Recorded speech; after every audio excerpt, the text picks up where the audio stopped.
আহতদের চিকিৎসা নিশ্চিতে সরকারের পাশাপাশি সবাইকে নিজ নিজ জায়গা থেকে পাশে থাকার আহ্বান জানিয়েছেন স্বরাষ্ট্র উপদেষ্টা লেফটেন্যান্ট জেনারেল অবসরপ্রাপ্ত জাহাঙ্গীর আলম চৌধুরী। আচ্ছা বলুন তো, পিওর বাঙালি চিনবেন কি করে? পিওর বাঙালি রান্না করে থাকবে পিওর সরিষার তেল। এসিআই পিওর সরিষার তেল, পিওর বাঙালি ছাঁচ। সকালে বিজিবি হাসপাতালে বৈষম্য বিরোধী ছাত্র আন্দোলনের সহিংসতায় আহতদের দেখতে যান তিনি।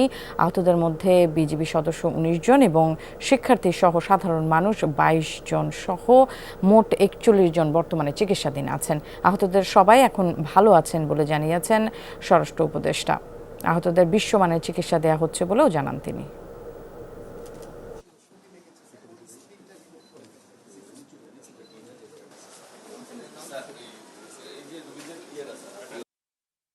পরিবেশও যেরকম সুন্দর, এখানে ট্রিটমেন্টের ব্যবস্থা খুব ভালো।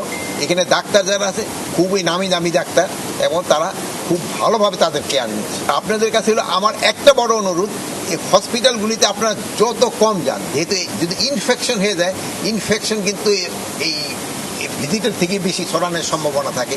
তো আপনারা একটুখানি পেশেন্টের থেকে দূরে থাকার চেষ্টা করবেন। যারা অ্যাটেন্ডেন্স তারাই শুধু যাবে, আর আপনার এগারোর জন্য দোয়া করবেন।